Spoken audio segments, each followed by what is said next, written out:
ಹಿಮಾಚಲ ಪ್ರದೇಶದ ಒಂದು ಸುಂದರ ಪಟ್ಟಣ ಸಾಂಗ್ಲಾದಿಂದ ಎಲ್ಲರಿಗೂ ಸುಪ್ರಭಾತ.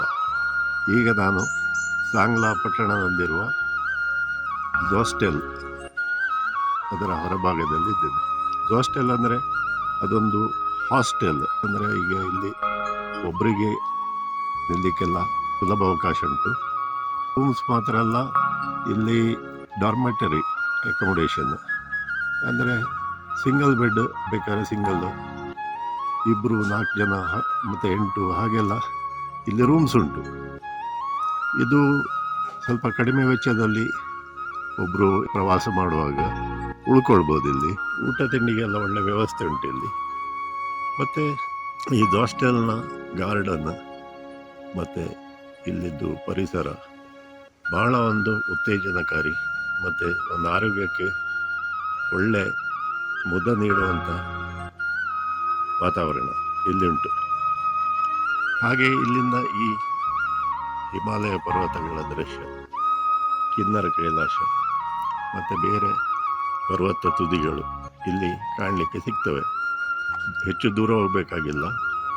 ಈ ಹಾಸ್ಟೆಲ್ನ ರೂಮಿನ ಹೊರಗೆ ನಿಂತ್ಕೊಂಡು ಬಾಲ್ಕನಿಯಲ್ಲಿ ಅಥವಾ ಕೆಳಗೆ ಗಾರ್ಡನಲ್ಲಿ ನಿಂತ್ಕೊಂಡ್ರೆ ನಮಗೆ ಈ ದೃಶ್ಯ ಬಹಳ ಮನೋಹರವಾಗಿ ಕಾಣಿಸ್ತದೆ.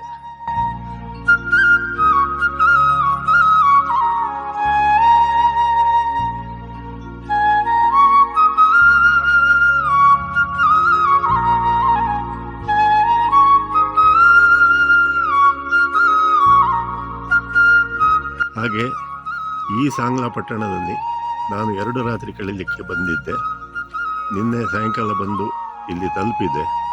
ಶಿಮ್ಲಾದಿಂದ 7:15 ಬಸ್ಸಲ್ಲಿ ಪ್ರಯಾಣಿಸಿ ಇಲ್ಲಿ 4:15 ಬಂದು ತಲುಪಿದೆವು. ಹಾಗೆ ಬಸ್ ಸ್ಟ್ಯಾಂಡಿನ ಪಕ್ಕದಲ್ಲೇ ಇರುವ ಟ್ಯಾಕ್ಸಿ ಬಾಡಿಗೆಗೆ ಪಡ್ಕೊಂಡು ಲಗೇಜ್ ಸಮೇತ ಇಲ್ಲಿ ಬಂದು ಸೇರಿದೆ. ಲಗೇಜ್ ಸ್ವಲ್ಪ ಭಾರ ಇತ್ತು ನಂದು, ಹಾಗೆ ಹೊತ್ತುಕೊಂಡು ಬರಲಿಕ್ಕೆ ಇಷ್ಟು ದೂರ, ಸಾಧಾರಣ ಒಂದು ಬಸ್ ಸ್ಟ್ಯಾಂಡಿಂದ ಒಂದು 2 ಕಿಲೋಮೀಟರ್ ದೂರ ಇರ್ಬೋದಿತ್ತು. ಹಾಗೆ ಪ್ರವಾಸದ ವೇಳೆ ಹೆಚ್ಚು ಕಷ್ಟಪಟ್ಟರೆ ಮತ್ತು ಜೀವನದಲ್ಲಿ ಎಂತುಂಟು, ದೈನಂದಿನ ಜೀವನದಲ್ಲಿ ನಾವು ಕಷ್ಟಪಡೋದು ಇದ್ದೇ ಇದೆ. ಪ್ರವಾಸದ ಹೊತ್ತಿನಲ್ಲಾದರೂ ಸ್ವಲ್ಪ ಗಮ್ಮತ್ತು ಮಾಡುವ, ಒಂದು ವೆಚ್ಚ ಅಂತಲ್ಲ, ಆದರೆ ನಮ್ಮ ಇತಿಮಿತಿಯೊಳಗೆ ನಾವು ಖರ್ಚು ಮಾಡಿಕೊಂಡು ಸುಖವಾಗಿರುವಂಥ ಅದೇ ನನ್ನ ಧ್ಯೇಯ. ಹಾಗೆ ಟ್ಯಾಕ್ಸಿ ಮಾಡ್ಕೊಂಡು ಬಂದೆ. ಇಲ್ಲಿ ಬಸ್ ಸ್ಟ್ಯಾಂಡಿಂದ ಇಲ್ಲಿಗೆ ಟ್ಯಾಕ್ಸಿಗೆ 200 ರೂಪಾಯಿ ತಗೊಂಡು. ಮಹೇಂದ್ರ ಬೊಲೆರೋ ಪಿಕಪ್ ಟ್ರಕ್ ಅದು. ಅದರಲ್ಲಿ ಒಂದು 5 ಜನ 6 ಜನ ಆರಾಮಾಗಿ ಪ್ರಯಾಣ ಮಾಡ್ಬೋದು. ಬೇಕಾದರೆ ಬೇರೆ ಟ್ಯಾಕ್ಸಿ ಸಹ ಇಲ್ಲಿ ಲಭ್ಯವಿದೆ. ಇಲ್ಲಿ ಸಣ್ಣ ಕಾರಿಂದ ದೊಡ್ಡ ಕಾರ್ವರೆಗೆ ಎಲ್ಲ ರೀತಿ ಲಭ್ಯವಿದೆ. ಆದರೆ ಟ್ಯಾಕ್ಸಿ ಡ್ರೈವರ್ನವರ ಗುರುತು ಇಟ್ಟುಕೊಳ್ಳೋದು ಒಳ್ಳೆಯದು, ಅವರ ನಂಬರ್ ಎಲ್ಲ ನೀವು ನೋಟ್ ಮಾಡಿ ಇಟ್ಕೊಳ್ಳೋದು ಒಳ್ಳೆಯದು. ಅದಕ್ಕೆ ನಿಮಗೆ ಆನ್ಲೈನ್ನಲ್ಲಿ ಇದು ಮಾಹಿತಿ ಸಿಗುವ ಸಾಧ್ಯತೆ ಉಂಟು. ನಾನು ಪ್ರಯತ್ನಿಸಿಲ್ಲ. ನಾನಿಲ್ಲಿ ಬಸ್ ಸ್ಟ್ಯಾಂಡಿಗೆ ಬಂದು ಇಳಿದು ಅಲ್ಲಿ ಯಾರನ್ನ ಕೇಳಿದೆ ಟ್ಯಾಕ್ಸಿಯಲ್ಲಿ ಸಿಗ್ತದಂತ. ಸ್ವಲ್ಪ ಇಲ್ಲಿ ನಡ್ಕೊಂಡು ಹೋದರೆ ಸಿಗ್ತದಂತ ಹೇಳಿದರು. ಹಾಗೆ ಬಸ್ ಸ್ಟ್ಯಾಂಡ್ ಹತ್ರ ಇರುವ ಒಂದು ಇದುಂಟು, ಅಲ್ಲಿ ಸೇತುವೆ, ಬ್ರಿಡ್ಜ್ ಸಣ್ಣದು, ಅದನ್ನು ಕ್ರಾಸ್ ಮಾಡಿ ಈಚೆ ಬರುವಾಗ ಅಲ್ಲಿ ನನಗೆ ಟ್ಯಾಕ್ಸಿ ಸಿಕ್ಕಿತ್ತು. ಕರ್ಕೊಂಡು ಬಂದು ಬಿಟ್ಟ. ಇನ್ನೂ ಅವನ ನಂಬರ್ ಸಹ ತಗೊಂಡೆ ನಾನು. ಎಲ್ಲಿ ತಿರುಗಾಡ್ಲಿಕ್ಕೆ ಬೇಕಾದರೂ ಅವನ ಟ್ಯಾಕ್ಸಿ ನಾವು ಪಡ್ಕೊಳ್ಬೋದು, ಅಥವಾ ಬೇರೆ ಟ್ಯಾಕ್ಸಿದ್ದು ಪರಿಚಯ ಮಾಡಿಕೊಡ್ಲಿಕ್ಕೂ ಸಾಕು. ಹಾಗೆ ಬೆಳಿಗ್ಗೆ ಒಂದು ಚಿಕ್ಕ ವಾಕ್ ಮಾಡುವ ಅಂತೇಳಿ ಹೊರಟಿದ್ದೇನೆ. ಇಲ್ಲಿದ್ದು ಈ ರಸ್ತೆಯಲ್ಲಿ ಈ ಮನೆಗಳು, ಮಳಿಗೆಗಳು ಎಲ್ಲ ಹೇಗೆ ಅಂತೇಳಿ, ಸಣ್ಣ ಪಟ್ಟಣ, ಭಾಳ ಒಂದು ಸುಂದರವಾದದ್ದು ಮತ್ತು ಕಡಿಮೆ ಜನಸಂಖ್ಯೆ ಇರುವಂಥದ್ದು. ಅಂದರೆ ಚಳಿ ಪ್ರದೇಶದಲ್ಲಿ ಯಾವುದೇ ಪಟ್ಟಣ, ಯಾವುದೇ ಹಳ್ಳಿಯಲ್ಲಿ ಜನ ಭಾಳ ಕಮ್ಮಿ ಇರ್ತಾರೆ. ದೊಡ್ಡ ಸಿಟಿ ಅಂತ ಭಾರಿ ಕಮ್ಮಿ. ಶಿಮ್ಲಾ, ಮನಾಲಿ ಅಂಥದ್ದೆಲ್ಲ ಬಿಟ್ಟರೆ ಹಿಮಾಚಲದಲ್ಲಿ ಒಂದು ದೊಡ್ಡ ಮಟ್ಟಿನ ಇದಂಥ ಸಿಟಿ ಅಂತೇಳಿ ಭಾರಿ ಕಮ್ಮಿ. ಇಲ್ಲಿ ಎಲ್ಲ ಚಿಕ್ಕ ಚಿಕ್ಕ ಪಟ್ಟಣಗಳು, ಚಿಕ್ಕ ಚಿಕ್ಕ ಹಳ್ಳಿಗಳು. ಆಯಿತು, ಇನ್ನು ಹೆಚ್ಚು ಮಾತಾಡಿ ನಿಮಗೆ ಬೋರ್ ಮಾಡೋದಿಲ್ಲ, ಬನ್ನಿ ವಾಕ್ ಹೋಗುವ.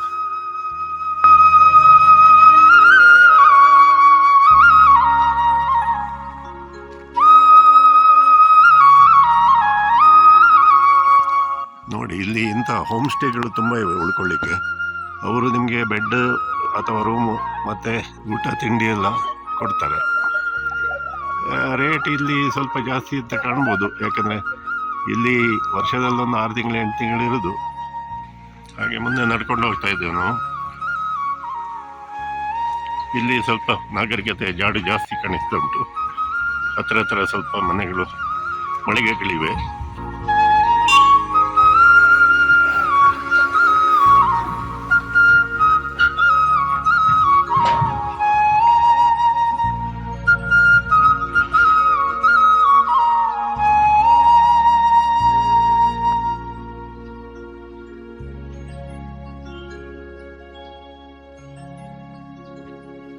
ನೋಡಿ, ಹೋಮ್ ಸ್ಟೇಗಳೇ ಜಾಸ್ತಿ ಇಲ್ಲಿ. ಹೋಟೆಲ್ಗಳಿಗಿಂತ ಹೋಮ್ ಸ್ಟೇಗಳೇ ಜಾಸ್ತಿ. ಸಣ್ಣ ಸಣ್ಣ ಬಿಲ್ಡಿಂಗ್ಗಳಲ್ಲಿ ರೂಮ್ಸ್ ಕೊಡ್ತಾರೆ, ಊಟ ತಿಂಡಿ ಎಲ್ಲ ಕೊಡ್ತಾರೆ. ಒಳ್ಳೆ ಅಚ್ಚುಕಟ್ಟಾಗಿ ನಡೆಸ್ತಾರೆ ಅಂತ ಕೇಳಿದ್ದೀನಿ.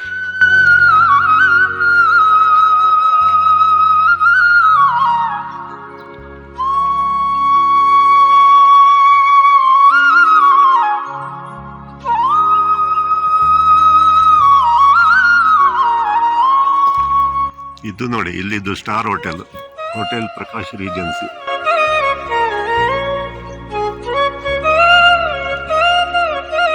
ಮತ್ತೆ ಇದು ಬಹುಶಃ ಅವರದೇ ಸ್ವಲ್ಪ ಕೈಗೆಟಕುವ ಬೆಲೆಗಳಲ್ಲಿ ರೂಮ್ ಸಿಗುವಂತ ಹೋಟೆಲ್ ಪ್ರಕಾಶ್.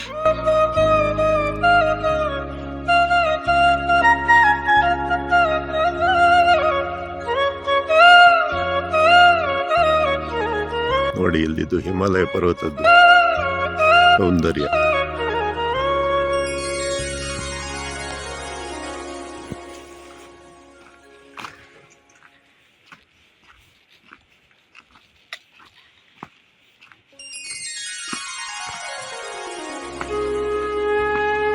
ಹಿಮಾಲಯ ಪರ್ವತಗಳ ಮೇಲೆ ಸೂರ್ಯೋದಯ ಆದಾಗ ಕಾಣಿಸುವ ಪ್ರಾತಃ ಕಾಲದ ದೃಶ್ಯ ಎಷ್ಟು ಸುಂದರ, ಎಷ್ಟು ಮನೋಹರ.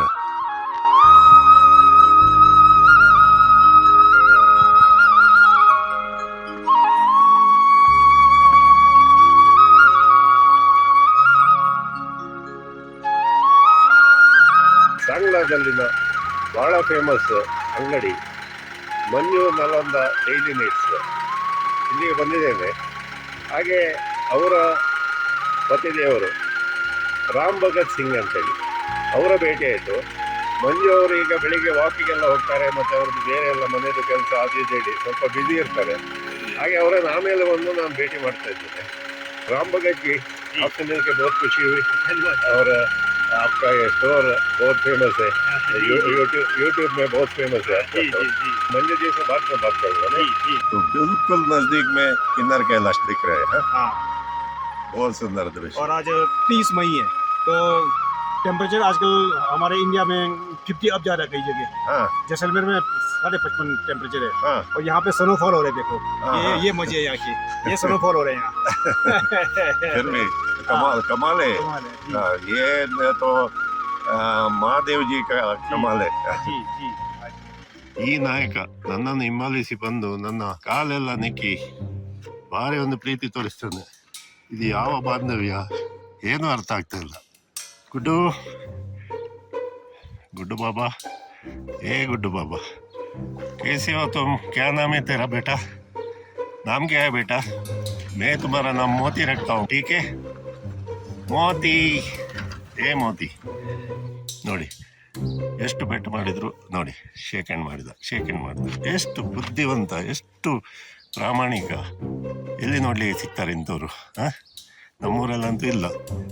ನಮ್ಮೂರಲ್ಲಿ ಅಟ್ಟಿಸ್ಕೊಂಡು ಬಂದು ಕಚ್ಚಾಡ್ತಾರೆ, ಕಾಲಿದು ಮಾಂಸ ಕಿತ್ತು ತೆಗಿತಾರೆ. ಇವ ನೋಡಿ, ಗುಡ್ಡು ಬೇಟಾ, ಏ ಗುಡ್ಡು ಬೇಟಾ. ಓ, good boy, good boy, good boy, good boy, good boy. चलेंगे. तुम वहीं ठहरो, तुम ज़्यादा घूमना नहीं, यहीं ठहरो. हाँ, ओके, बाय गुड्डू जी, ಬಾಯ್. ನಾನೀಗ ರೋಸ್ಟೆಲ್ನ ರಸ್ತೆ ಇನ್ನೊಂದು ಕಡೆ, ಅಂದರೆ ಇದು ಚಿಟ್ಕುಲಿಗೆ ಹೋಗೋ ಕಡೆ. ಇಲ್ಲಿಂದ ಈ ರಸ್ತೆ ಸೀದಾ ಚಿಟ್ಕುಲಿಗೆ ಹೋಗ್ತದೆ. ಆ ರಸ್ತೆಯಲ್ಲಿ ಸ್ವಲ್ಪ ವಾಕ್ ಮಾಡುವಂತ ಅನಿಸಿತು. ರಾಮ್ ಭಗತ್ ಅವರು ಹೇಳಿದರು, ಈ ರಸ್ತೆಯಲ್ಲಿ ಹೋಗಿ ಪರ್ವತದ ತಪ್ಪಲಿನಲ್ಲಿ ಗಂಗಾರಂಗ ಅಂತ ಒಂದು ಜಾಗ ಉಂಟು, ಅಲ್ಲಿ ಒಂದು ಶಿವನ ದೇಗುಲವು ಉಂಟು, ಅದನ್ನೊಂದು ಸಂದರ್ಶಿಸಿ ಬನ್ನಿ, ಭಾಳ ಒಂದು ಸುಂದರವಾದ ಜಾಗ ಅಂತ ಹೇಳಿದರು. ಹಾಗೆ ಆ ಕಡೆ ಹೋಗ್ತಾ ಇದ್ದೇನೆ. 1 ಕಿಲೋಮೀಟರ್ಗಿಂತ ಕಮ್ಮಿ ಇರ್ಬೋದು. ಬನ್ನಿ ಹೋಗುವ.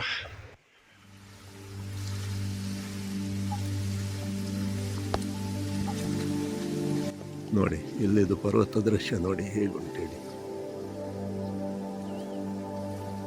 ಅದು ಕಿನ್ನರ ಕೈಲಾಶ, ಅಂದರೆ ಅಲ್ಲಿ ತುದಿಯಲ್ಲಿ ಕಾಣುದು ಅದು ಕಿನ್ನರ ಕೈಲಾಶ. ಇಲ್ಲಿ ಈ ವರ್ಷದ್ದು 365 ದಿವಸ ಸಹ ಹಿಮಪಾತ ಆಗ್ತಾ ಇರ್ತದಂತೆ. ಹಾಗೆ ಅವ್ರು ಹೇಳಿದರು ಯಾವಾಗಲೂ ಹಿಮ ಕರಗುದಂತಿಲ್ಲ ಇಲ್ಲಿ. ಹಾಗೆ ಕೆಫೆ ಎಲಿಶ್ ಆ್ಯಂಡ್ ರಿಟ್ರೀಟ್.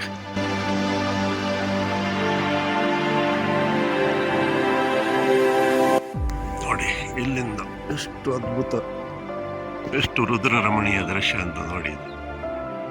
ಈಗ ಪ್ರಾತಃ ಕಾಲ, ಸೂರ್ಯೋದಯ ಆಗಿ ಸ್ವಲ್ಪ ಹೊತ್ತಾಗಿದೆ. ಹಾಗೆ ಇಲ್ಲಿದು ಸೌಂದರ್ಯ ನೋಡಿ, ಈ ಸೊಬಗು ನೋಡಿ. ಹಾಗೆ ಇಲ್ಲಿ ಐ ಲವ್ ಸಾಂಗ್ಲಾ ಸೆಲ್ಫಿ ಪಾಯಿಂಟ್, ಎಲ್ಲ ಕಡೆ ಒಂದು ಸೆಲ್ಫಿ ಪಾಯಿಂಟ್ ಉಂಟು ಈಗ. ಅಂದರೆ ಯುವ ಜನರಿಗೆ ಒಂದು ಫೋಟೋ ತೆಗಿಲಿಕ್ಕೆ ಆಪರ್ಚುನಿಟಿ ಕೊಡುವಂಥ ತಾಣ. ಎಲ್ಲ ಕಡೆ ಇರುವ ಹಾಗೆ ಇಲ್ಲಿ ಸಹ ಉಂಟು. ಇದು ಇವರು ಎಲಿಶ್ ಕೆಫೆ ಆ್ಯಂಡ್ ರಿಟ್ರೀಟ್ ಅವರು ಪ್ರಾಯೋಜಿಸಿ ಇದನ್ನು ಸಾರ್ವಜನಿಕರಿಗೆ ಕೊಟ್ಟಿದ್ದಾರೆ. ಹಾಗೆ ಪ್ರವಾಸಿಗರಿಗೆ ಒಂದು ಒಳ್ಳೆಯ ಒಂದು ವ್ಯವಸ್ಥೆ ಇದು.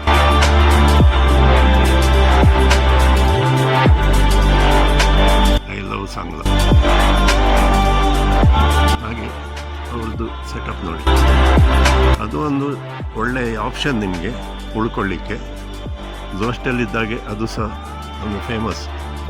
ಇಲ್ಲಿ ಬೆಡ್ ಸಿಗ್ತದ ಇಲ್ಲ ಗೊತ್ತಿಲ್ಲ ನನಗೆ, ರೂಮ್ ಸಿಗ್ಬೋದು. ಹೆಚ್ಚಾಗಿ ಕಾರಲ್ಲಿ ಡ್ರೈವ್ ಮಾಡಿಕೊಂಡು ಬರೋರು ಇಲ್ಲಿ ಉಳ್ಕೊಳ್ತಾರೆ, ಅಥವಾ ಬೈಕ್ ರೈಡರ್ಸ್ ಅವರು ಜಾಸ್ತಿ ಇಲ್ಲಿ ಬಂದು ಉಳ್ಕೊಳ್ತಾರೆ. ಮತ್ತು ಯುವ ಜನರಿಗೆ ಜಾಸ್ತಿ ಒಂದು ಖುಷಿ ನೀಡುವ ಜಾಗ.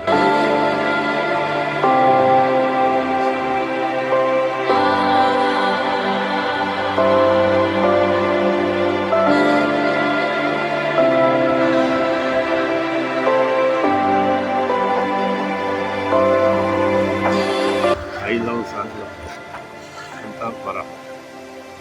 ಎಷ್ಟು ಚಂದ ಜಾಗ ನೋಡಿ, ಹೇಗೆ ಉಂಟು ನೋಡಿ.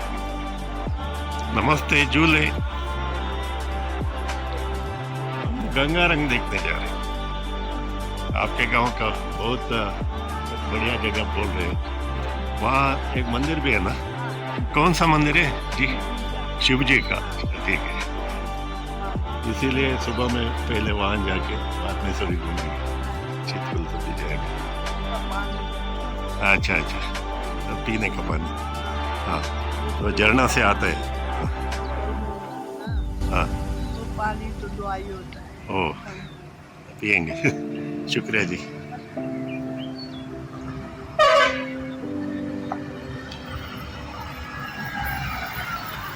ನೋಡಿ, ಇದು ಪ್ರೈವೇಟ್ ಬಸ್ ಚಿಟ್ಕುಲಿಂದ ರಿಕಾಂಪಿಗೆ ಹೋಗ್ತದೆ. ಅದರಲ್ಲಿ ಡೈಲಿ ಪ್ರಯಾಣ ಮಾಡೋರು ಇಂಥ ಪ್ರೈವೇಟ್ ಬಸ್ಗಳಿವೆ. ಮತ್ತು HRTC ಅವರದು ಗೌರ್ಮೆಂಟ್ ಬಸ್ಸು ಇದೆ.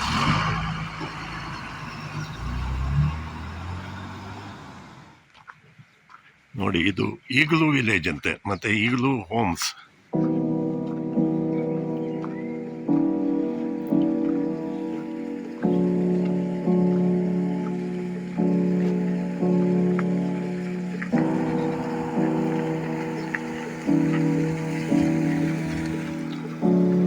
ಹಿಮಾಲಯ ಪರ್ವತಗಳಿಂದ ಹರಿದು ಬರುವ ಝರಿ ಅಲ್ಲಲ್ಲಿ ಕಾಣಲಿಕ್ಕೆ ಸಿಗ್ತದೆ. ಹಾಗೆ ಇಲ್ಲಿ ಕುಡಿಯುವ ನೀರಿಗೆ ಬಹಳಷ್ಟು ವ್ಯವಸ್ಥೆ ಉಂಟು. ಸ್ವಲ್ಪ ನೀರು ಕಳಂಕ ಇರ್ಬೋದು, ಆದರೆ ಅವರು ಹೇಳಿದರು ಅಲ್ಲಿ ಗಂಗಾರಂಗಲ್ಲಿ ಒಳ್ಳೆ ಶುಭ್ರ ನೀರು ಸಿಗ್ತದೆ, ಶುದ್ಧ ನೀರು. ಅದನ್ನು ಸಹ ಕುಡಿಯುವ.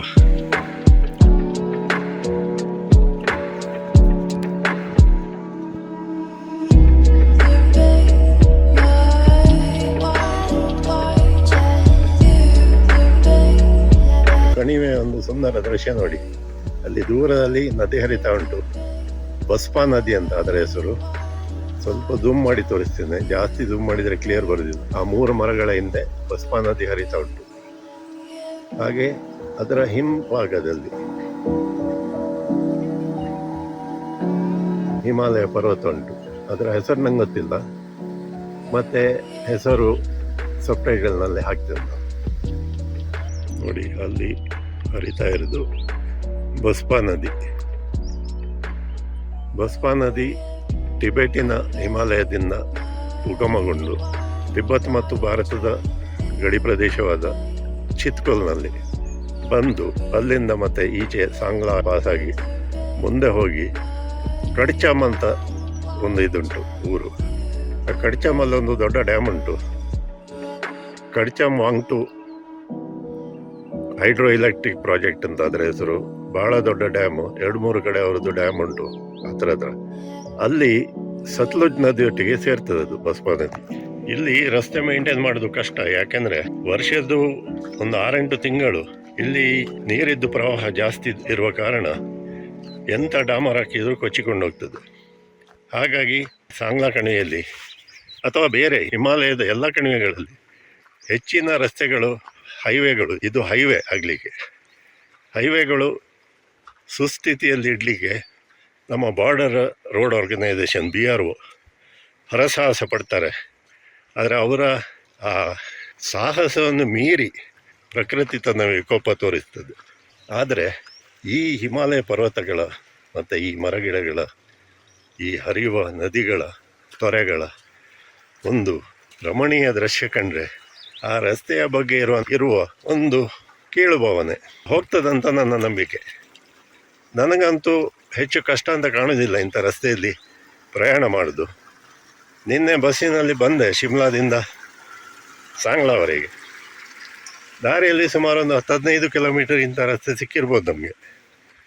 ಆದರೂ ನನಗೆ ಒಂದು ಪ್ರಯಾಸಕರ ಅಂತ ಅನಿಸಲಿಲ್ಲ. ಯಾಕೆಂದರೆ ಇಲ್ಲಿದ್ದು ಪ್ರಾಕೃತಿಕ ಸೌಂದರ್ಯ, ಇಲ್ಲಿದ್ದು ಹವಾಮಾನ ಹಾಗೂ ಇಲ್ಲಿನ ಜನರು, ಹೆಚ್ಚಾಗಿ ಇಲ್ಲಿನ ಸಂಸ್ಕೃತಿ, ಅದು ನಮ್ಮನ್ನು ಬಾ ಅಂತ ಕರೀತದೆ. ಅದು ನಮ್ಮನ್ನು ಶಾಂತಪಡಿಸ್ತದೆ. ಒಂದು ಸಮಾಧಾನ ಮಾಡಿ ನಾವು ಜೀವನದಲ್ಲಿ ಕಷ್ಟಪಟ್ಟರೆ ಇಷ್ಟ ಅನ್ನುವ ಮಾತನ್ನು ಅದು ಸಾರ್ಥಕಗೊಳಿಸ್ತದೆ. ಅದು ನನ್ನ ನಂಬಿಕೆ ಹೌದು. ಜೀವನದಲ್ಲಿ ನಾವು ಸ್ವಲ್ಪ ಕಷ್ಟಪಡಲೇಬೇಕು. ಯಾಕೆಂದರೆ ಬರೇ ಸುಖ ಅಲ್ಲ, ಯಾರಿಗೂ ಬರೇ ಸುಖ ಅನ್ನೋದು ಇರೋದಿಲ್ಲ. ಕಷ್ಟ ಸುಖ ಅರ್ಧ ಜೀವನದ ಅವಿಭಾಜ್ಯ ಅಂಗಗಳು. ಈಗಾದರೆ ನಾವು ಗಂಗಾರಂಗಿದ್ದು ಹತ್ತಿರ ಬಂದಿದ್ದೇವೆ. ಅಲ್ಲಿ ನನಗೆ ದೂರದಲ್ಲಿ ಆ ಶಿವನ ದೇಗುಲ ಕಾಣಿಸ್ತಾ ಉಂಟು. ನೋಡಿ, ಝೂಮ್ ಮಾಡಿ ತೋರಿಸ್ತೀನಿ. ಮತ್ತೆ ಹತ್ತಿರ ಹೋಗುವ. ನೋಡಿ, ಝೂಮ್ ಮಾಡಿ ತೋರಿಸ್ತೀನಿ. ಇದು ಇಲ್ಲಿದ್ದು ಶಿವನ ದೇಗುಲ. ಮತ್ತು ಇಲ್ಲಿ ಮೇಲೆ ಒಂದು ಕಡಿದಾದ ಬೆಟ್ಟ. ನೋಡಿ, ಇಲ್ಲಿ ಶ್ರಮಿಕ ವರ್ಗದವರು ಹೇಗೆ ಕೆಲಸ ಮಾಡ್ತಾ ಇದ್ದಾರೆ ಅಂತೇಳಿ. ಇವರೆಲ್ಲ ರಸ್ತೆ ಕಾರ್ಮಿಕರು. ಇವರು ಭಾರತದ ವಿವಿಧ ಭಾಗಗಳಿಂದ ಬರ್ತಾರೆ. ಇವರೆಲ್ಲ ಕಷ್ಟಪಟ್ಟದ್ರಿಂದ ನಮಗೆ ಜೀವನ ಸುಲಭ ಆಗಿದೆ. ನೋಡಿ ಎಷ್ಟು ಚೆಂದ ಮಾಡಿ ಕಟ್ತಾ ಇದ್ದಾರೆ ಅಂತ ತಡೆಗೋಡೆ. ಇದೆಲ್ಲ ಪ್ರವಾಹ ಬಂದು ಹೋಗುವಂಥದ್ದು. ಪ್ರತಿ ಸಾರಿ ಮಳೆಗಾಲದಲ್ಲಿ ಇದೆಲ್ಲ ಆಗ್ತದೆ. ಮಳೆಗಾಲ ಕಳೆದು ಚಳಿಗಾಲ ಬಂದು ಹಿಮಪಾತ ಆಗಿ, ಹಿಮಪಾತ ನಂತರ ಹಿಮ ಕರಗಿ ಈ ಕಲ್ಲುಗಳ ಸಂದಿಯಿಂದ ನೀರು ಬರುವಾಗ ಅವುಗಳ ಸಮತೋಲನ ತಪ್ಪಿ ಅವು ಜರಿದು ಕೆಳಗೆ ಬೀಳ್ತವೆ. ಕೆಳಗೆ ಬಿದ್ದಷ್ಟು ಅದನ್ನು ರಿಪೇರಿ ಮಾಡ್ತಾ ಇರಬೇಕಾಗ್ತದೆ.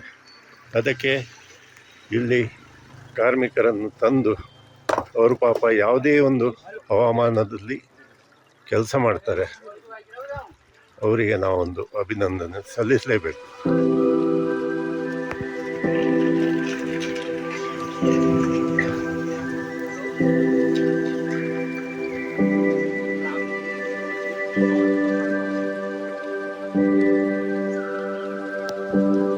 ಈಗ ನಾವು ಗಂಗಾರಂಗಿದ್ದು ಹತ್ತಿರ ಬಂದು ತಲುಪಿದೆವು.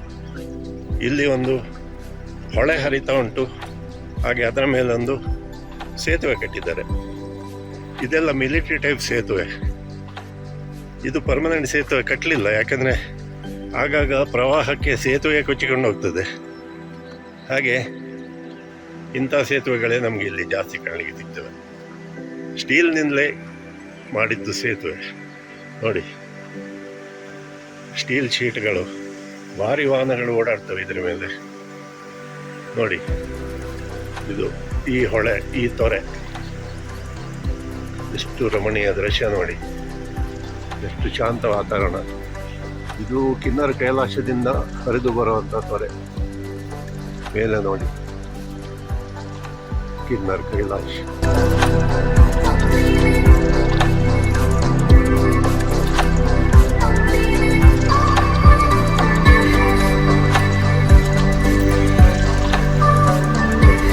ಗಂಗಾರಂಗ್ ಬ್ರಿಡ್ಜ್.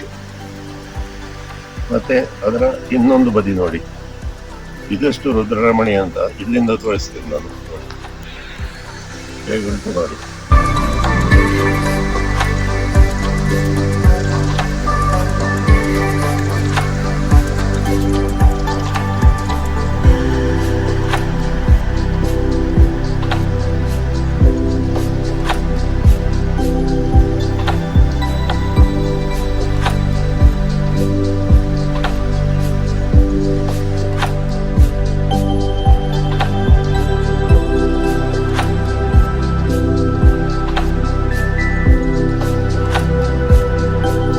ಹಾಗೆ ನೋಡಿ ಇಲ್ಲಿನ ಗಂಗಾರಂಗಿನ ಶಿವ ಮಂದಿರ.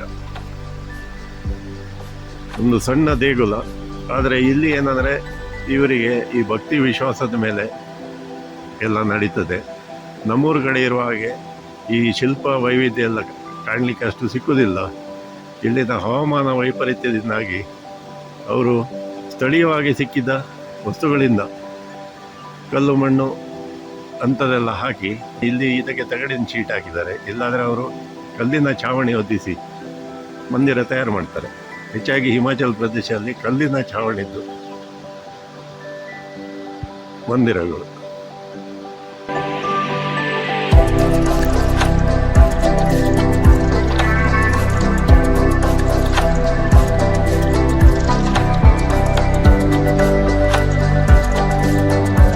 ಗಂಗಾರಂಗಿನ ಸೊಬಗು.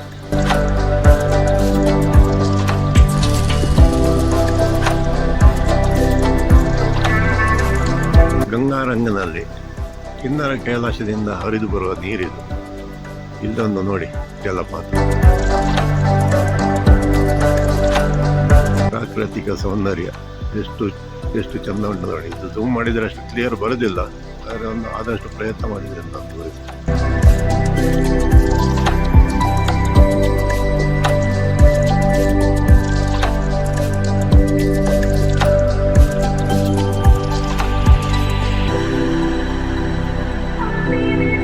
ಗಂಗಾರಂಗ ಶಿವ ದೇಗುಲ.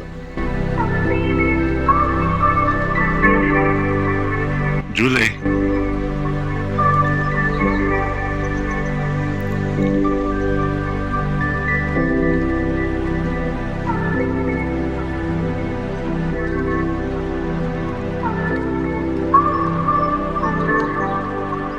ನೋಡಿ, ಮಹಾದೇವ ಶಿವನ ಮಂದಿರ.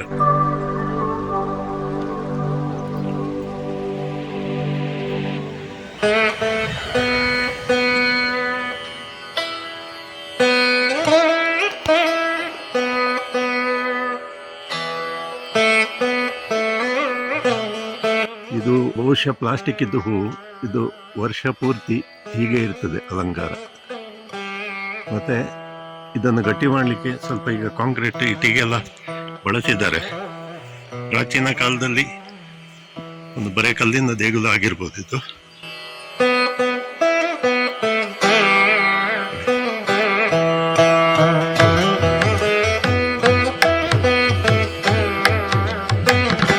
ಮಹಾದೇವ ಶಿವನ ಮಂದಿರ.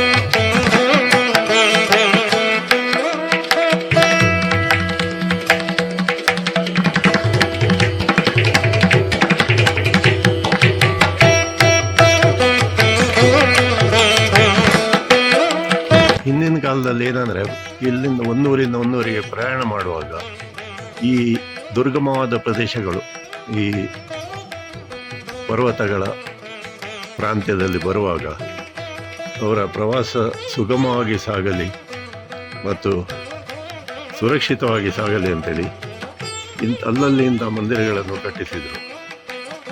ಮತ್ತು ಹಾಗೆ ಈ ಸನ್ಯಾಸಿಗಳು, ಸಾಧು ಸಂತರು ಅವರು ನೆಲೆಸಿದರು ಅಲ್ಲಲ್ಲಿ, ಮಂದಿರ ದೇಗುಲ ಎಲ್ಲ ಕಟ್ಟಿ.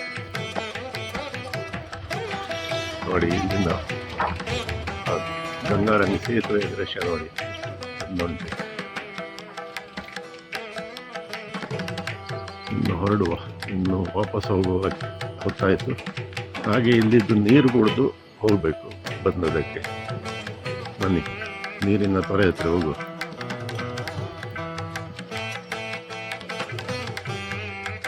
ಇಲ್ಲಿನ ರಸ್ತೆ ನಿರ್ವಹಣೆ ಮಾಡುವವರು ಹಿಮಾಚಲ್ ಪ್ರದೇಶ PWD, ಕಡ್ಚಾಂಬ್ ಕಿನ್ನೌರ್, ಹಿಮಾಚಲ್ ಪ್ರದೇಶ. ಅದರ ಸುತ್ತಮುತ್ತ ಗಿಡ ಮರಗಳು, ತೋಟಗಳು, ಚಿಕ್ಕ ಪುಟ್ಟ ಮನೆಗಳು. ಜೀವನದ ಪಾಠ ನಾವು ಈ ಪರ್ವತವಾಸಿಗಳಿಂದ ಕಲಿತುಕೊಳ್ಬೇಕು.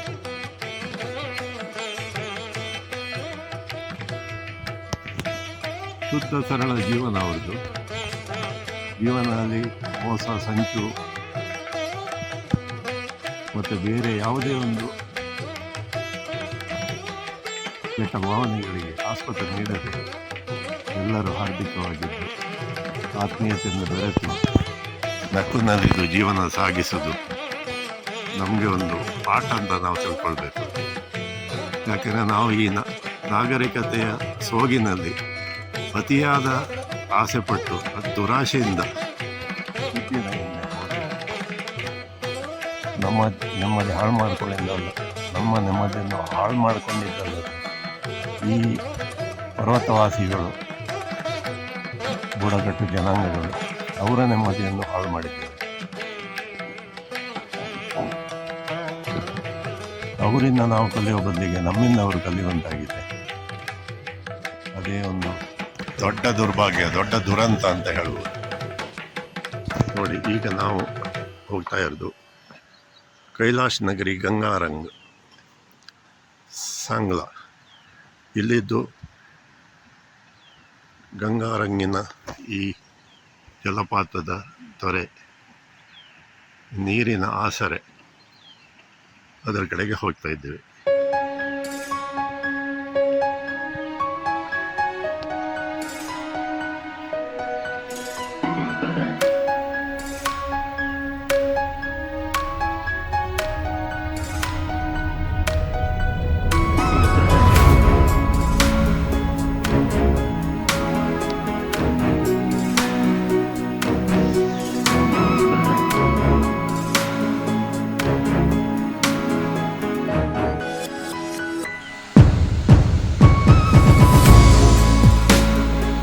ನೋಡಿ, ಇಲ್ಲಿ ಪೈಪು ಅಳವಡಿಸಿ ಊರಿನ ಗಣ್ಣಿಗೆ ನೀರು ಸರಬರಾಜು ನಡೆಸುತ್ತಾರೆ.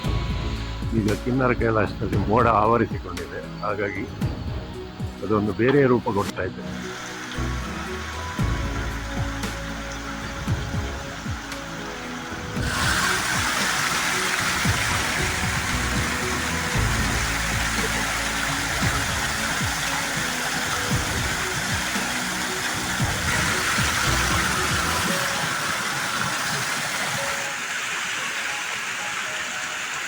ಜೈ ಗಂಗಾರಂಗ್. ಗಂಗಾರಂಗಿನ ಸೊಬಗು, ಹರಿದ ನೀರು, ಮಳೆ.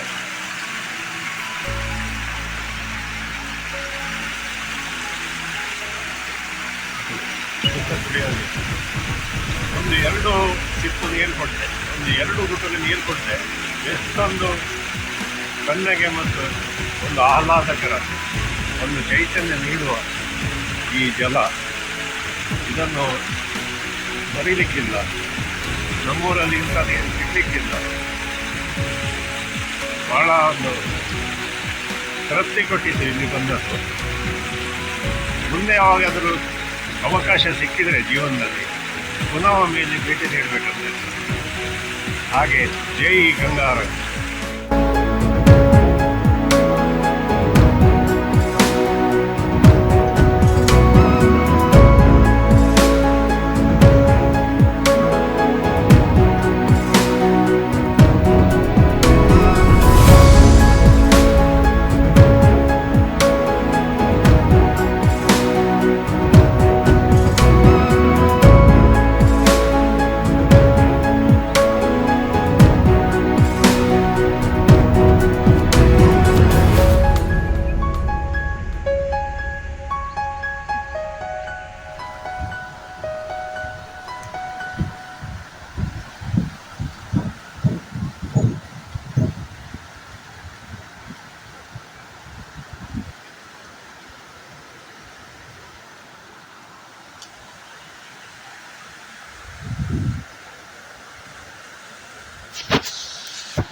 ಹನಿ ಮಳೆ ಬರ್ಲಿಕ್ಕೆ ಶುರು ಆಯ್ತು. ಜೋರು ಬರ್ಲಿಕ್ಕಿಲ್ಲ. ವಾತಾವರಣ ಒಂದೊಮ್ಮೆ ತಂಪುಂಟು. ಇವತ್ತು ಬೆಳಿಗ್ಗೆ ಹೇಳುವಾಗ 6 ಡಿಗ್ರಿ ಸೆಲ್ಸಿಯಸ್ ಇತ್ತು. ನಿನ್ನೆ ರಾತ್ರಿ ಮಲಗುವಾಗ 11 ಡಿಗ್ರಿ. ಹಾಗೆ ಬಹಳ ಆಹ್ಲಾದಕರ ವಾತಾವರಣ ಇಲ್ಲಿದ್ದು. ಹವಾಮಾನ ಬಹಳ ಚೆನ್ನಾಗಿದೆ. ಇವತ್ತು ಮಳೆ ಇರ್ಬೋದು ಅಂತ ಹೇಳ್ತಾರೆ ಇಲ್ಲಿ ಸ್ಥಳೀಯರು. ಹವಾಮಾನ ಇಲಾಖೆದ್ದು ಮುನ್ಸೂಚನೆ ನೋಡಬೇಕು, ಮಳೆ ಉಂಟಾ ಏನು, ಜೋರುಂಟ ಅಂದರೆ ಇವತ್ತು ಚಿಟ್ಕುಲ್ ನೋಡಿ ಬರುವಂತ ಇದ್ದೇನೆ. ಹಾಗೆ ತೊಂದರೆ ಇಲ್ಲ, ಕೊಡೆ ಉಂಟು, ಮಾತ್ರ ಕೊಡೆ ಹಿಡ್ಕೊಂಡು ತಿರ್ಗಾಡ್ಬೋದು. ಅಂಥ ಜೋರು ಮಳೆ ಬರೋದಿಲ್ಲ, ಇಲ್ಲೆಲ್ಲ ಸೋನೆ ಮಳೆ ಬರೋದು. ಹಾಗೆ ಗಂಗಾರಂಗ್ ವಾಕ್ ಮಾಡಿ ನನ್ನ ಹಾಸ್ಟೆಲಿಗೆ ಮರಳ್ತಾ ಇದ್ದೇನೆ. ಆಮೇಲೆ ಪ್ರಾತಃವಿಧಿ ಬೆಳಿಗ್ಗೆ ದುಪಾರ ಹಾಕಿದ್ದೆಲ್ಲ ಮುಗಿಸಿ ಚಿಟ್ಕುಲ್ಗೆ ಹೊರಡ್ತಾ ಇದ್ದೇನೆ. ಚಿಟ್ಕುಲ್ ಹೇಗಿದೆ ಅಂತೇಳಿ ನೋಡೋ, ಮತ್ತೆ ಸಿಗುವ.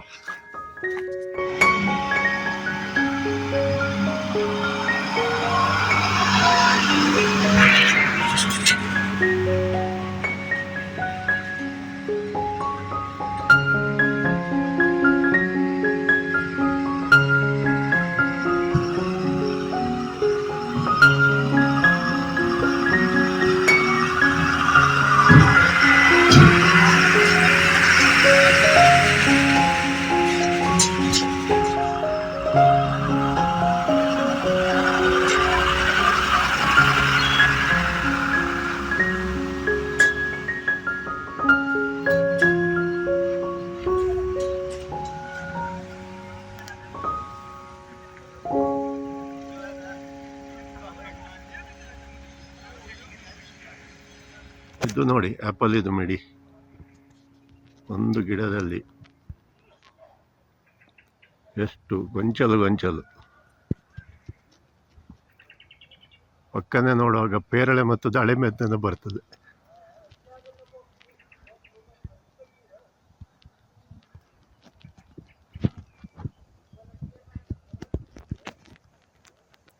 ಅದರೊಟ್ಟಿಗೆ ಅದರದ್ದು ಹೂ ಸಹ ಉಂಟು.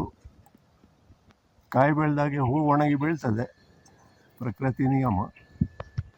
ನೋಡಿ ಎಷ್ಟುಂಟು, ನೋಡಿ ಗೊಂಚಲು. ಕರೆಕ್ಟ್ ಟೈಮಿಗೆ ಬಂದೆ ಮಾರ್ರೆ, ಕರೆಕ್ಟ್ ಟೈಮಿಗೆ ಒಳಗೆ ಬಂದೆ ಮಾರ್ರೆ. ಈಗ ನೋಡಿ ಮಳೆ ಶುರು ಆಯಿತು, ಪಿರಿ ಮಳೆ ಶುರು ಆಯಿತು. ಅಲ್ಲ, ಇಲ್ಲಿ ಜೋರು ಮಳೆ ಬರೋದಿಲ್ಲ, ಆದರೆ ಒದ್ದೆ ಆದರೆ ಮಾತ್ರ ಹೇಗೆ ಅಂತ ಹೇಳಿಕ್ಕೆ ಆಗೋದಿಲ್ಲ. ಚಳಿ ಉಂಟಲ್ಲ, ಏನಾದರೂ ಸ್ವಲ್ಪ ಆರೋಗ್ಯ ಆಚೀಚೆ ಆದರೆ ಇನ್ನೂ ಸುಮಾರೆಲ್ಲ ಸುತ್ತಾಡ್ಲಿಕ್ಕೆ ಉಂಟು. ಇನ್ನು 3 ವಾರದ ಪ್ರೋಗ್ರಾಮ್ ಉಂಟು ನಮ್ಮದು. ಅದು ಹಾಳಾಗಬಾರ್ದಲ್ಲ ಹಾಗೆ. ಆದರೆ ಇಲ್ಲಿ ನೋಡಿ, ಹಿಮಾಚಲ ಪ್ರದೇಶ ಸಾಂಗ್ಲಾದಲ್ಲಿ ಮೇ ತಿಂಗಳ ಮಳೆ ಹೇಗಿದೆ ನೋಡಿ.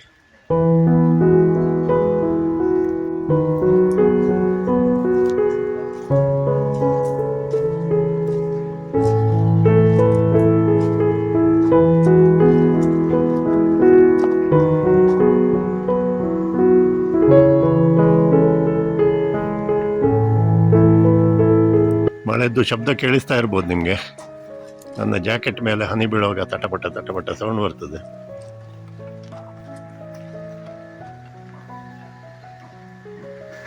ನೋಡಿ, ಕಿನ್ನರ ಕೈಲಾಶ.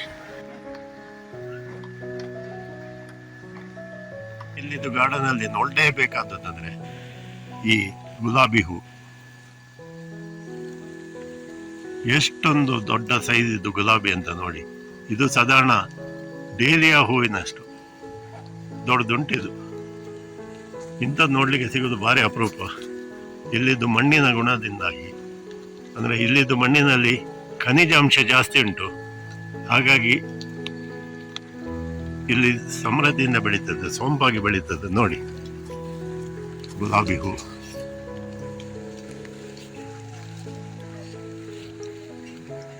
ನೋಡಿದ್ರಲ್ಲ ಎಷ್ಟು ದೊಡ್ಡದುಂಟೇಳಿ. ಗುಲಾಬಿ ಹೂ ಬಹಳ ಚಂದ ಉಂಟಲ್ಲ.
ಒಂದು ದ್ವಾರ ಕಾಣ್ತದಲ್ಲ, ಆ ದ್ವಾರದಿಂದ ಕೆಳಗೆ ಹೋದರೆ ಆ ದಾರಿ ಸೀದಾ ಕೆಳಗೆ ಬಟ್ಸೇರಿ ಅಂತ ಒಂದು ಊರಿಗೆ ಹೋಗ್ತದೆ. ಭಾರಿ ಚಂದದ ಊರು ಇದು ಬಟ್ಸೇರಿ ಅಂತೇಳಿ.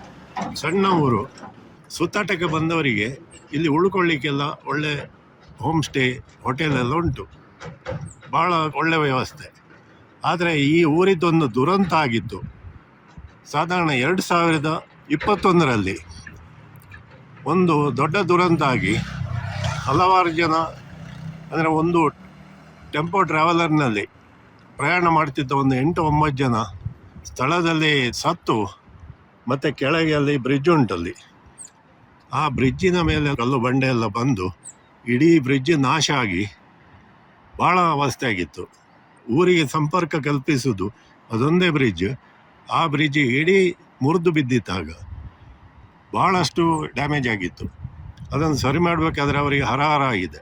ಹಾಗಾಗಿ ಈ ಊರು ತುಂಬ ಫೇಮಸ್ ಆಯಿತು, ಬಟ್ಸೇರಿ ಅಂತೇಳಿ. ಕೆಟ್ಟ ವಿಷಯಗಳಿಗೆ ಫೇಮಸ್ ಆದರೂ ನೋಡಲಿಕ್ಕೆ ಎಷ್ಟು ಚಂದ ಮತ್ತು ಎಷ್ಟು ಪ್ರಶಾಂತ ವಾತಾವರಣ ಇಲ್ಲಿ ಉಂಟಂತ ನೀವು ನೋಡಿ. ಇಂಥ ಒಂದು ಜನರಿಗೆ, ಇಂಥ ಒಂದು ಚಂದದ ಊರಿಗೆ ಅಂಥ ಪರಿಸ್ಥಿತಿ ಬಂದದ್ದು ದುರಂತವೇ ಸರಿ.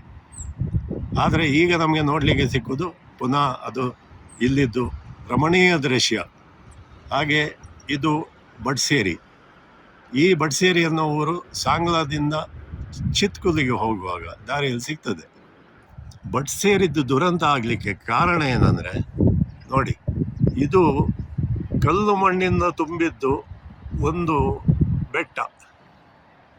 ಅಷ್ಟು ಮೇಲಿಂದ ಬಡ ಬಡ ಬಡ ಅಂತ ಕಲ್ಲು ಬಂದು ಹೀಗೆ ಕೆಳಗೆ ಬೀಳುವಾಗ ಎಂಥ ಅವಸ್ಥೆ ಆಗ್ಬೋದಂತ ನೋಡಿ. ಹಾಗಾದರೆ ಇಲ್ಲಿ ಪ್ರಾಣಾಪಾಯ ಯಾವಾಗಲೂ ಇದ್ದದ್ದೇ ಜನರಿಗೆ. ಅದರಲ್ಲೂ ಅವರು ಸುಧಾರಿಸ್ಕೊಂಡು ಸಮಾಧಾನ ಪಡ್ಕೊಂಡು ತಮ್ಮ ದೈನಂದಿನ ಜೀವನ ನಡೆಸ್ತಾ ಇದ್ದಾರೆ. ಎಂಥ ಒಂದು ಪರಿಸ್ಥಿತಿ ನೋಡಿ ಇಲ್ಲಿ. ಇಷ್ಟು ಚಂದದ ಜಾಗ, ಇಷ್ಟು ಪ್ರಶಾಂತ ವಾತಾವರಣ, ಹಿಮ ಪರ್ವತಗಳು, ಕಿನ್ನರ ಕೈಲಾಸ ಇದೆಲ್ಲ ಉಂಟು ಇಲ್ಲಿ. 4 ದಿಕ್ಕಿಗೂ ನಿಮಗೆ ಹಿಮ ಪರ್ವತಗಳೇ ಕಾಣಿಸ್ತವೆ. ಅದರ ಮಧ್ಯೆ ಇರುವ ಈ ಊರು ಬಟ್ಸೇರಿ. ಇಲ್ಲಿದ್ದು ದುರಂತ ಅಂದರೆ ಬಹಳ ಒಂದು ಬೇಜಾರಿದ್ದ ವಿಷಯ. ನೋಡಿ, ನನ್ನ ಹಿಂದೆ ಚಂದದ ಊರು ಬಟ್ಸೇರಿ. ಎಷ್ಟು ಮನೋಹರ ದೃಶ್ಯ ನೋಡಿ. ಹಿಂದೆ ನೋಡಿ ಹಿಮ ಪರ್ವತ, ಎಲ್ಲ ಕಡೆ 3-4 ಕಡೆ ಸಹ ಹಿಮ ಪರ್ವತ ಉಂಟು ಇಲ್ಲಿ. ಯಾವ ಸೈಡಿಗೆ ಸಹ ನೀವು ನೋಡಿ ನಿಮಗೆ ಹಿಮ ಪರ್ವತವೇ ಕಾಣಿಸ್ತದೆ ಅಂಥ ಊರು ಇದು. ಸಾಂಗ್ಲಾದಿಂದ ಚಿತ್ಕುಲಿಗೆ ಹೋಗುವ ದಾರಿ, ಹೆದ್ದಾರಿ. ಅಲ್ಲಿ ಸಾಂಗ್ಲಾದಿಂದ ಸ್ವಲ್ಪ ಮುಂದೆ ಒಂದು 10-20 ಕಿಲೋಮೀಟರ್ ಮುಂದೆ ಇದು ಬಟ್ಸೇರಿ ಅಂತ ಊರು ಸಿಗ್ತದೆ. ಇಲ್ಲಿ ಬಂದರೆ ನಿಮಗೆ ಉಳ್ಕೊಳ್ಳಿಕ್ಕೆ ಒಳ್ಳೆ ವ್ಯವಸ್ಥೆ ಉಂಟು ನಾನು ಹೇಳಿದಾಗೆ. ಮತ್ತು 2021ರಲ್ಲಿ ಆ ದುರಂತ ಆದ ಜಾಗ, ನನ್ನ ಹಿಂದೆ ಇರುವ ಆ ಬೆಟ್ಟ, ಅಲ್ಲಿಂದ ದೊಡ್ಡ ದೊಡ್ಡ ಬಂಡೆಗಳು ಬಂದು, ಭೀಮ ಗಾತ್ರದ ಬಂಡೆಗಳು, ಆನೆ ಗಾತ್ರದ ಬಂಡೆಗಳು ಬಂದು ಅಪ್ಪಳಿಸಿ ಒಂದು ಟೆಂಪೋ ಟ್ರಾವೆಲರಿಗೆ ಹೊಡೆದು ಅದು ಇಡೀ ನಜ್ಜುಗುಜ್ಜಾಗಿ ಅದರಲ್ಲಿದ್ದ 8-9 ಪ್ರಯಾಣಿಕರು, ಅದರಲ್ಲಿ ಒಬ್ಬರು ಡಾಕ್ಟರ್ ಸಹ ಇದ್ದರು, ಜೈಪುರದವರ ಏನೋ ಒಬ್ಬರು ಹೆಂಗಸು, ಪಾಪ ಅವರು ಸಹ ತೀರಿ ಹೋದರು. ಎಂಥ ತುಂಬಲಾರದ ನಷ್ಟ. ಹಾಗೆ ಇದು ಬಟ್ಸೇರಿಯ ಕತೆ. ಆ ಬಟ್ಸೇರಿ ನೋಡಬೇಕಂತೇಳಿ ನನಗೆ ಯಾವಾಗಲೂ ಒಂದು ಆಸೆ ಇತ್ತು. ಕೆಟ್ಟ ಕಾರಣಗಳಿಗೋಸ್ಕರ ಅಲ್ಲ, ಆ ಊರಿನ ಚಂದ ನೋಡಲಿಕ್ಕೆ. ಹಾಗೆ ಇವತ್ತು ಬಂದೆ, ಮನಸ್ಸಿಗೆ ಒಂದು ತೃಪ್ತಿ ಆಯಿತು, ಮನದುಂಬಿ ಬಂತು. ಹಾಗೆ ಆ ದುರಂತದಲ್ಲಿ ಮೃತ ಹೊಂದಿದವರು ಮತ್ತು ತಮ್ಮ ಸ್ವತ್ತುಗಳನ್ನು ಕಳ್ಕೊಂಡವರು, ಅವರಿಗೆಲ್ಲ ಅನುಕಂಪ ನನ್ನ ಹೃದಯದಲ್ಲಿ ಯಾವಾಗಲೂ ಇದೆ. ಹಾಗೆ ಬಟ್ಸೇರಿ ನೋಡಿ ಆಯಿತು. ಇನ್ನು ಮುಂದೆ ನಾವು ಚಿತ್ಕುಲ್ ಕಡೆಗೆ ಹೋಗ್ತಾ ಇದ್ದೇವೆ, ಬನ್ನಿ.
खड़ा ही रख के रखो वहीं।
थोड़ा कुछ खींच लिया फोटो वीडियो।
हाँ, और बारिश रुक गई तो रिवर साइड जाएंगे, नहीं तो नहीं। अब टाइम हो गया सर, रिवर साइड क्या जाना है? रिवर साइड टाइम हो गया। क्या टाइम हो? ये हो गया आप दोनों। बारिश हो रही है ना, ठंड में क्या? बारिश नहीं तो जाएंगे बोले मैं। अच्छा, अगर बारिश नहीं है तो रिवर साइड जाएंगे, नहीं तो इधर आके क्या फायदा, सिर्फ रोड में घूमना है क्या।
एक मिनट,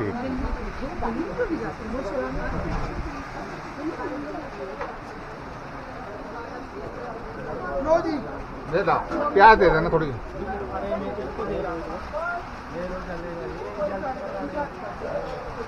भारत का आखिरी ढाबा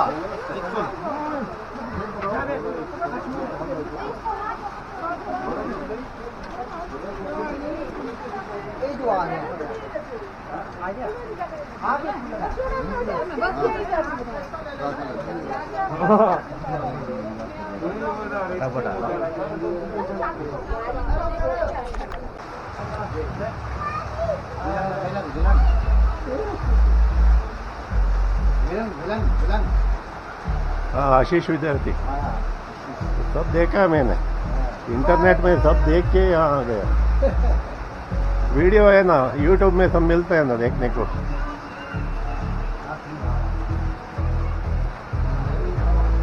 लेकिन मौसम खराब है।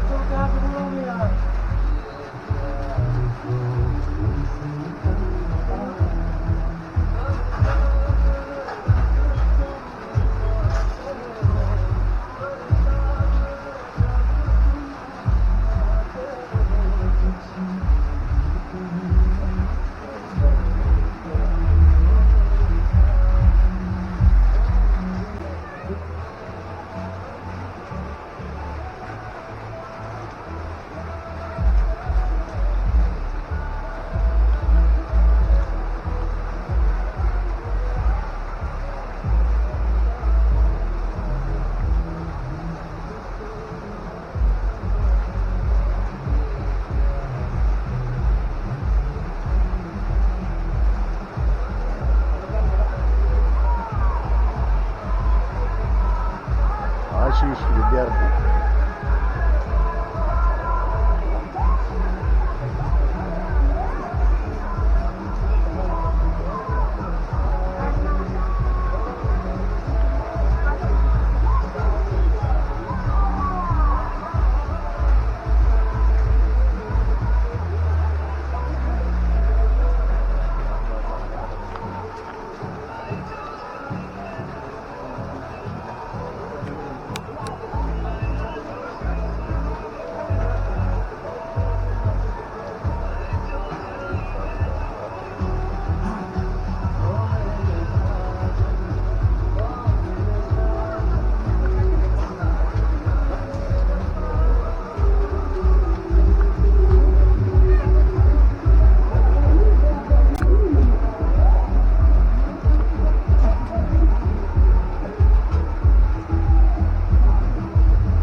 ಹಿಂದೂಸ್ತಾನ್ ಆಖರಿ ಧಾಬಾದಲ್ಲಿ ಊಟ ಮಾಡ್ತಾ ಇದ್ದೇನೆ.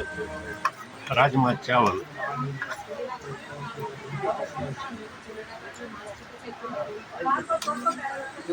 चाय दिया आपको? चाय दिया? हाँ? नहीं अभी खाना खा रहा हूँ ना.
₹200 पेमेंट कर रहे हैं. 2 चॉकलेट लिए मैंने. हाँ. ये पेमेंट कर दिया.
ಸಾಂಗ್ಲಾದಲ್ಲಿ ನಂದು ಕೊನೆಯ ರಾತ್ರಿ.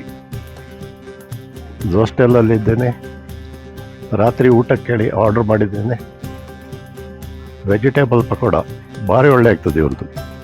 ಹಾಗೆ ಅದರ ನಂತರ ಏನಾದರೂ ನೋಡಬೇಕು ಏನಂತೇಳಿ ನೋಡಿ ತರಿಸ್ತೇನೆ. ಇವತ್ತು ಸಾಂಗ್ಲಾದಲ್ಲಿ ಹನಿ ಮಳೆ ಆಗ್ತಾ ಉಂಟು, ಎಡೆ ಬಿಡದೆ. ಮಧ್ಯಾಹ್ನ ಶುರುವಾದ ಮಳೆ ಇನ್ನೂ ಸಹ ನಿಲ್ಲಿಲ್ಲ. ಹಾಗೆ ಚಿಟ್ಕುಲಲ್ಲಿ ಜೋರಿತ್ತು ಮಳೆ. ಚಿಟ್ಕುಲಲ್ಲಿ ಹೆಚ್ಚು ತಿರುಗಾಡ್ಲಿಕ್ಕಾಗಲಿಲ್ಲ. 1-2 ಪಾಯಿಂಟ್ ನೋಡಿ ವಾಪಸ್ ಬಂದೆ. ಹಾಗೆ ಇನ್ನು ಪುನಃ ಒಂದು ದಿವಸ ಕಾಯಲಿಕ್ಕಾಗೋದಿಲ್ಲ. ನಂದು ಕಲ್ಪದಲ್ಲಿ ಬುಕ್ಕಿಂಗ್ ಉಂಟು. ನಾಳೆ ಬೆಳಿಗ್ಗೆ ಇಲ್ಲಿ ರೂಮ್ ಖಾಲಿ ಮಾಡಿ ಬಸ್ ಅಥವಾ ಶೇರಿಂಗ್ ಟ್ಯಾಕ್ಸಿ ಸಿಕ್ಕಿದರೆ ಶೇರಿಂಗ್ ಟ್ಯಾಕ್ಸಿ ಮಾಡಿ ಸೀದಾ ಕಲ್ಪಕ್ಕೆ ಹೋಗೋದು.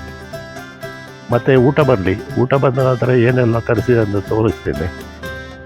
ಆಮೇಲೆ ನಾಳೆ ಸಿಗುವ. ಬಾಯ್.